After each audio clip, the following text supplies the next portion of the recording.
Hey everyone, welcome back to TogetherweR Thursdays. This is going up Friday. I apologize for being late again.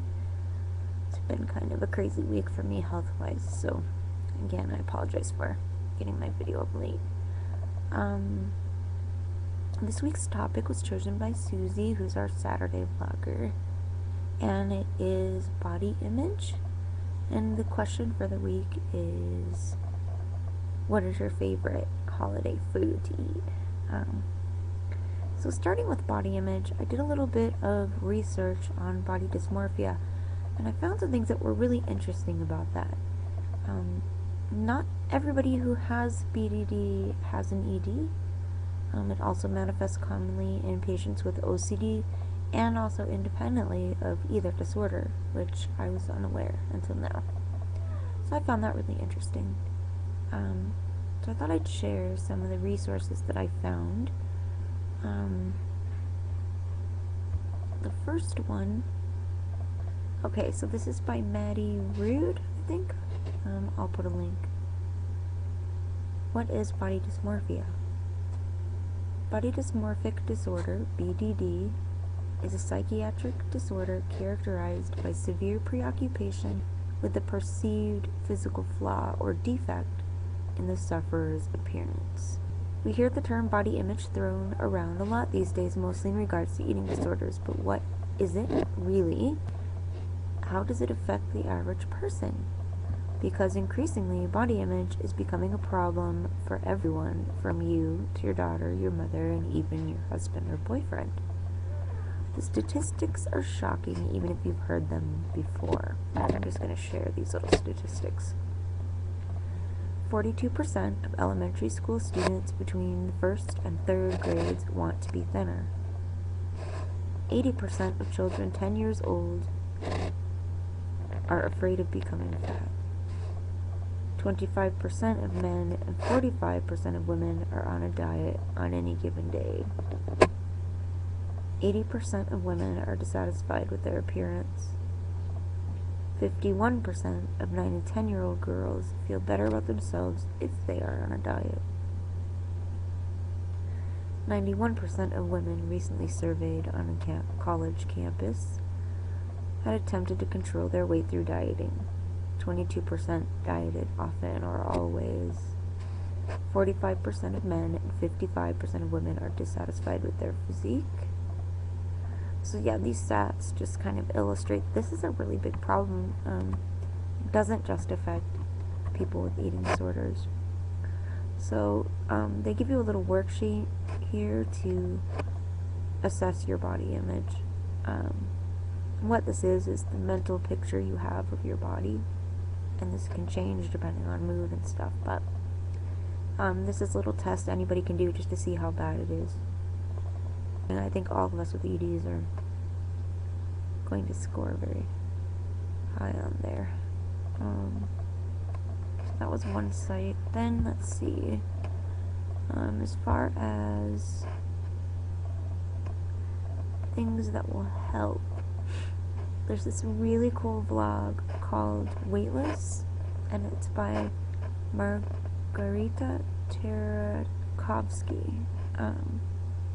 I'll put a link. This is on psychcentral.com. It's blogs.psychcentral.com. Weightless is about well-being, not weight. About fostering body image regardless of your size. It's about exposing women's magazines and other mediums and so-called experts when they're touting unhealthy tips and promoting restrictive standards. The goal of Weightless is to help women develop a better body image and work toward accepting themselves as they are while being healthy and happy. Bad diets and skinny mini standards prohibited. And to become informed consumers who can pick apart a commercial or magazine article and know which advice is helpful or harmful. I thought this was really cool. They have body image boosters. Having a healthy body image doesn't just affect your feelings about your looks, it affects your overall well-being. Research has shown that high levels of body dissatisfaction are connected to low self-esteem, depression, anxiety, unhealthy habits, and eating disorders. Go figure. Every Monday you'll find a tip that helps you boost your body image and self-image overall. So I really like checking in with this blog for that. Let's see what else. Interviews. Waitlist features Q&As with a variety of experts, including clinical psychologists, authors, and bloggers on everything from intuitive eating and health at every size to ditching the diet mentality and healthy coping skills. Plus, you'll find interviews with amazing women who have recovered from eating disorders, negative body image, binge eating, and other kinds of disordered eating. I really like this, that it kind of unifies clinicians and, survivors and people in recovery. It was really, really cool. This is an interview with Suzie Shepherd, PhD. So this is clearing up some confusion about what body dysmorphia actually is. So Dr. Shepherd talks about common misconceptions and effective treatments. This is really interesting too because they found that SSRIs, type of antidepressant medication, actually will help in treating this, which is really cool. So if you found like ideations and self-affirming positive affirmations and things like that, if you found therapeutic techniques to be insufficient to help you, medications can be a positive adjuvant. So, okay, as many as 3 to 6 million people in the U.S. struggle with BDD symptoms. Not all cases are severe, and that may be another reason for the misconceptions. Many people have stereotypes about BDD or assume that all cases are debilitating or severe, but that is not true. Many people with BDD lead seemingly normal and high-functioning lives, but they can nevertheless be plagued with anxieties, fears, and preoccupations about their appearance that have a significant impact on their quality of life. This is really interesting, and this happens with EDs too. The article is talking about how the media only highlights extreme cases, such as that of Heidi Montag or Michael Jackson, for example, like with repeated plastic surgeries that never end. Like they're constantly wanting to modify their appearance. Interesting because she says, while I think these media stories do good and that they bring attention to a widely misunderstood illness by getting us talking about it and thereby deepening our understanding of BDD, I think it is helpful for the public to remember that not all cases fall into the extreme circumstances we hear about. And this is so common with EDs too. We only see the sickest, most emaciated individuals, and while this is awareness raising, showing just such extremes sends the message that people who look normal or of normal weights aren't possibly sick. So it's an interesting correlation there with the media sensationalism of the most freak showish cases and generalizations that get formed as a result in society at large, which is not good.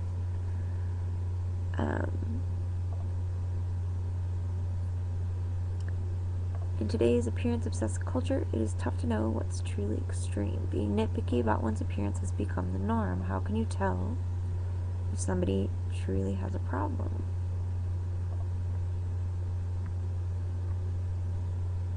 Okay, many people have aspects about their appearance that they might wish to change, or they may spend some time trying to improve. But for the person with body dysmorphic disorder, the bodily preoccupations are difficult to control and become an obsession of sorts, so much so that thoughts about their defect come to dominate their lives.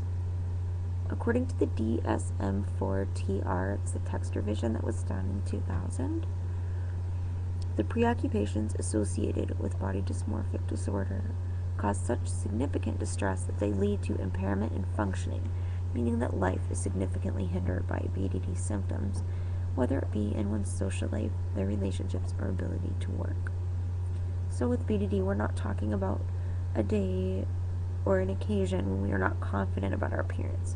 Rather, it is a persistent negative pattern of thought or behavior that surrounds someone's preoccupation with their appearance. Okay, treatment. This is like the big thing. Studies show that a combination of psychotherapy and medication has the best chance for a successful outcome.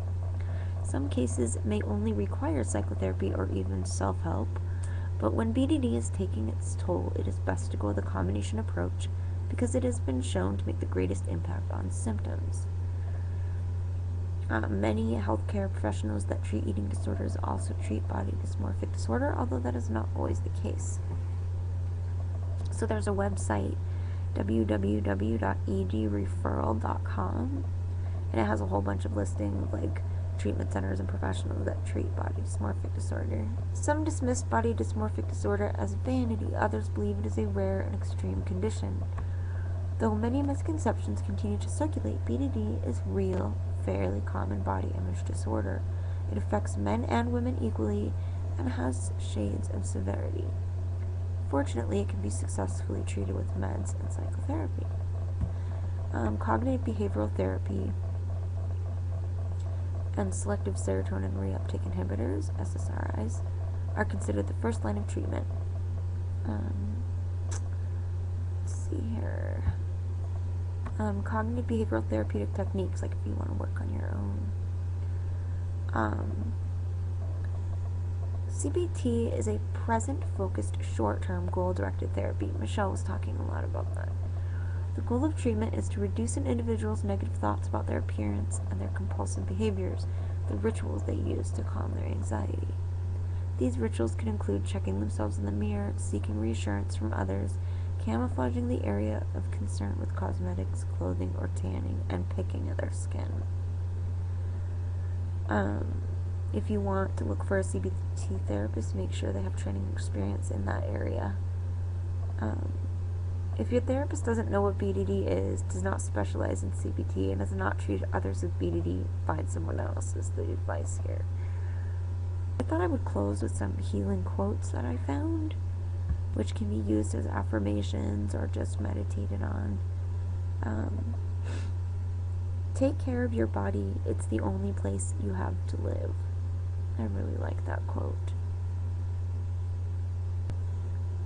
Okay, this is my closing one, and I really liked this and thought it was very appropriate.